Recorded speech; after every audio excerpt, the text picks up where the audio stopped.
Hello students, good morning. Hindi score with BR channel पर आपका स्वागत है। आज मैं आपके लिए लेकर आई हूँ लहरों के राजहंस के सेकंड पार्ट। तो चलिए, लहरों के राजहंस नाटक के लेखक हैं मोहन राकेश। तो इसके सेकंड पार्ट के महत्वपूर्ण प्रश्नोत्तर देखते हैं। कल और आज के बीच जो बाहर रहा है वह भी किसी प्रभाव के कारण नहीं, अपनी आवश्यकता के कारण। यह कथन किसका है? यह कथन सौंदर्य ने नंद से कहा था। नेक्स्ट है, मुझे रोकने का तो प्रश्न ही नहीं नंद, जिसे तुमने रोके रखा है वह व्यक्ति कोई दूसरा ही है। यह कथन किसने कहा है? यह कथन भिक्षु आनंद ने कहा। शोधरानंद नामक ग्रंथ के लेखक कौन हैं? शोधरानंद नामक ग्रंथ के लेखक हैं अश्व घोष। नंद की मनोस्थिति का आधुनिक परिवेश में क्या संकेत है? नंद की मनोस्थिति का आधुनिक परिवेश में यथार्थ और आदर्श के सामंजस्य से जूझता हुआ मनुष्य के रूप में दिखाया गया है नंद। नेक्स्ट, लहरों के राजहंस की कथा किस ग्रंथ से ली गई है?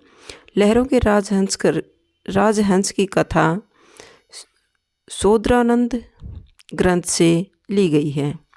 फिर इस ताल में इतने दिनों से थे, उसका अभ्यास, उसका आकर्षण क्या इतनी आसानी से छूट सकता था? यह कथन अलका से किसने कहा था? यह कथन जब उस तालाब से हंस उस तालाब को छोड़ करके चले जाते हैं तो अलका ने सुंदरी से कहा था। क्या इतना जल्दी तालाब से हंसों का आकर्षण छूट गया? वो तो काफ़ी दिन से थे। कुछ है जो चेतना पर कुंडली मारे बैठा रहता है और मुझे अपने से अलग नहीं होने देता। इस कथन में नंद ने किस भाव को व्यक्त किया है? इस कथन में नंद ने संसार और अध्यात्म के चुनाव और उसके निर्णय का वर्णन किया है। नेक्स्ट है, कह नहीं सकता कौन सा उन्माद अधिक भयानक है, वह तो चेतना की ग्रंथियों को तोड़ देता है। यह कथन किसने सुंदरी से कहे थे? यह नंद ने सुंदरी से कहा था। किसने भयभीत होकर श्यामांग पत्थर फेंकता था? किससे भयभीत होकर श्यामांग पत्थर फेंकता था? क्योंकि श्यामांग बीमार था और उसे ही अपनी ही छाया दिखाई दे रही थी, तो वह बार बार छाया देखने से डर रहा था, तो अपनी छाया पर ही वह पत्थर फेंक रहा था, या अर्थात उसे कोई प्रतिमा दिखाई दे रही थी।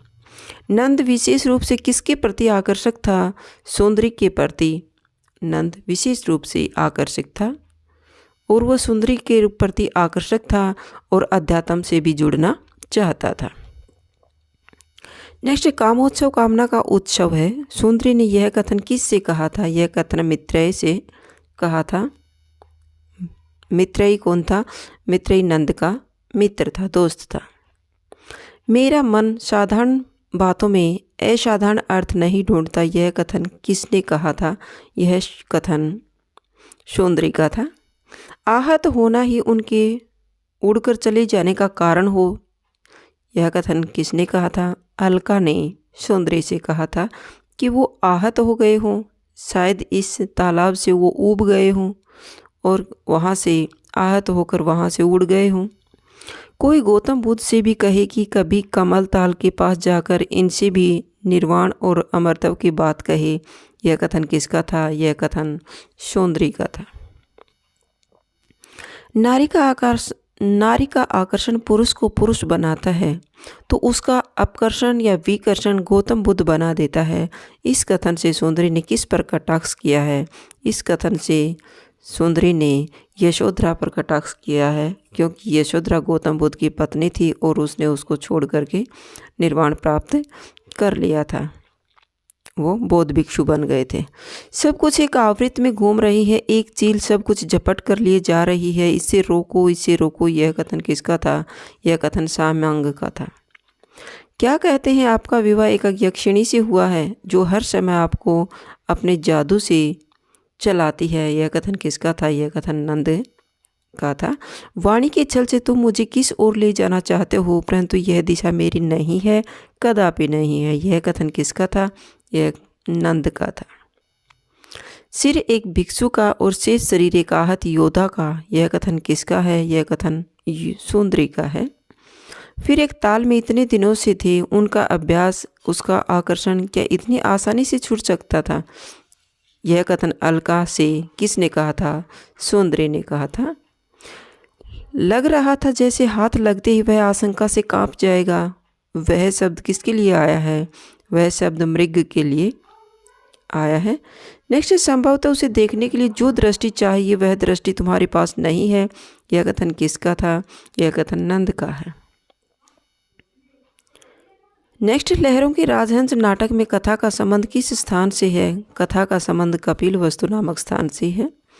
मैं किस पर अधिक मुग्ध हूँ, तुम्हारी सुंदरता पर या चातुरी पर? यह कथन किसका है? यह कथन नंद का है। मेरी कामना मेरे अंदर है, बाहर का आयोजन उसके लिए उतना महत्व नहीं रखता। यह कथन सौंदर्य ने किससे कहा था? मित्रेय से कहा था। तुम्हारी मन स्थिति में मैं तो होता तो शायद मैं भी वैसा ही रहता। यह कथन किसका है? नंद का। कामोत्सव में उपस्थित होने का एकमात्र अतिथि कौन था? मित्रेय।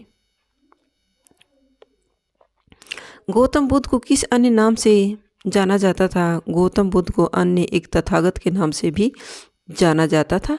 लहरों के राजहंस नाटक के नायक कौन हैं? लहरों के राजहंस नाटक के नायक हैं नंद। लहरों के राजहंस नाटक की नायिका कौन है? तो सौंदर्य लहरों के राजहंस नाटक की नायिका है। सौंदर्य कौन है? तो सौंदर्य नंद की पत्नी है। यशोधरा कौन है? यशोधरा गौतम बुद्ध की पत्नी है। कामोत्सव का आयोजन किसके महल के पास हुआ था? सौंदर्य के महल के पास था। लहरों के राजहंस नाटक में अंतर्द्वंद के मध्य कौन पात्र अनिर्णय की स्थिति में रहता है? तो लहरों के राजहंस नाटक में अंतर्द्वंद के मध्य नंद पात्र अनिर्णय की स्थिति में रहता है। सौंदर्य ने अपने उद्यान में किस उत्सव का आयोजन किया था? तो सौंदर्य ने अपने उद्यान में कामोत्सव का आयोजन करवाया था। कोई गौतम बुद्ध से कहे कि कभी कमल ताल के पास जाकर इनसे भी वह निर्वाण और अमरत्व की बात कहे। यह कथन किसका है? सौंदर्य का है। नारी का आकर्षण पुरुष को पुरुषत्व बनाता है और अलका को सौंदर्य का उक्त कथन किस भाव की ओर संकेत करता है? पहले ये प्रश्न पूछा गया था किसने किसको कहा, तो इसमें पूछा गया कौन से भाव की ओर संकेत करता है? ये भोग पर भाव की ओर संकेत करता है। नंद मृग का शिकार करने के बाद किस राज दरबारी से कामोत्सव के बारे में चर्चा करते हैं? मित्रेय से चर्चा करते हैं। यह छाया हटा दो, यह प्रलाप कौन करता है? तो छाया हटाने की बात बार बार कौन कर रहा है? सैमांग कर रहा है, क्योंकि उसे कोई छाया दिखाई दे रही थी और वह उससे बार बार डर रहा था। सौंदर्य जब कामोत्सव की तैयारियों में व्यस्त थी तब नंद कहाँ गए हुए थे? नंद मृग का शिकार करने के लिए गए हुए थे। लहरों के राजहंस नाटक में राजहंस शब्द का अभिप्राय किससे है? राजहंस शब्द का अभिप्राय नंद से है। अलका किससे प्रेम करती है? अलका श्यामांग से प्रेम करती है। लहरों के राजहंस नाटक में राजहंस किसे कहा गया है? राजहंस परिस्थितियों के वश उतार चढ़ाव को राजहंस कहा गया है। अपने उद्वेग का कारण वास्तव में मैं ही हूँ और किसी और को मैं अधिकार नहीं देती। इसमें निहित भाव कौन सा है? इसमें निहित भाव अहंकार का भाव प्रतीत हो रहा है। कामोत्सव की आयोजन की तैयारी में कौन लगे थे? श्वेतांग और श्यामांग लगे हुए थे।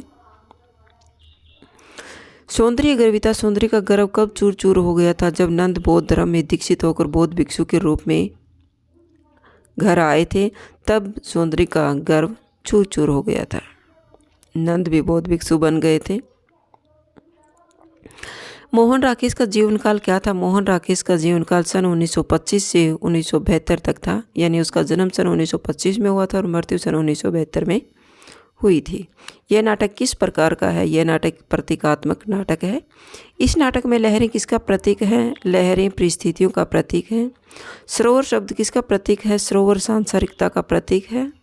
दर्पण शब्द किसका प्रतीक है? दर्पण शब्द सौंदर्य के रूप और अहंकार का प्रतीक है।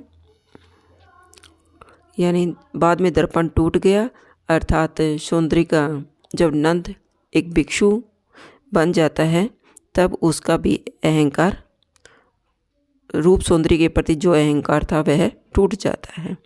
नंद के केस किसका प्रतीक है? नंद के केस काम वासना का प्रतीक है। मत्स्य आकार आसन किसका प्रतीक है? मत्स्य आकार आसन भोग वासना का प्रतीक है। लहरों के राजहंस नाटक में स्त्री पात्र कितने हैं?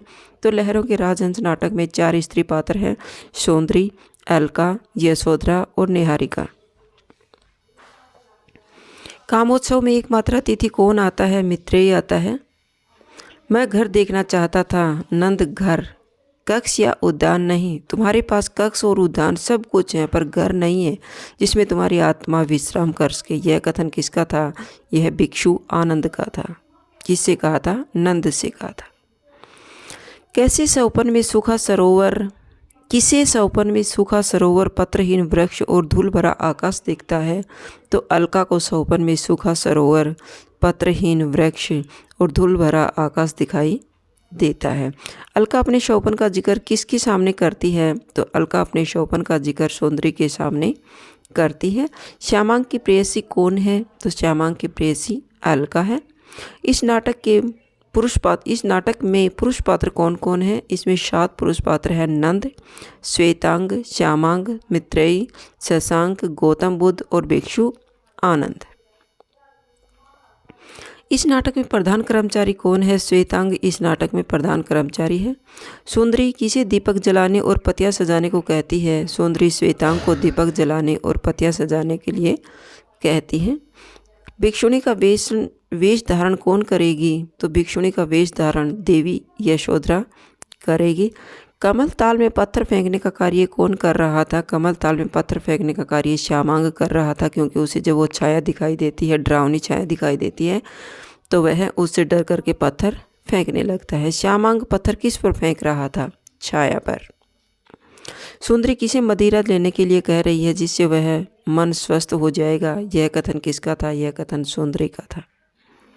तो ये आपके 65 क्वेश्चन थे सेकंड पार्ट में, और फर्स्ट में 60 क्वेश्चन थे, यानी 125 टोटल क्वेश्चन थे। अगर आपको मेरी वीडियो अच्छी लगी हो तो प्लीज़ लाइक कीजिए, शेयर कीजिए और सब्सक्राइब करना न भूलें। और लहरों के राजहंस नाटक यहाँ पर आपके प्रश्नोत्तर कंप्लीट होते हैं। फिर मिलते हैं नेक्स्ट वीडियो में। Bye bye.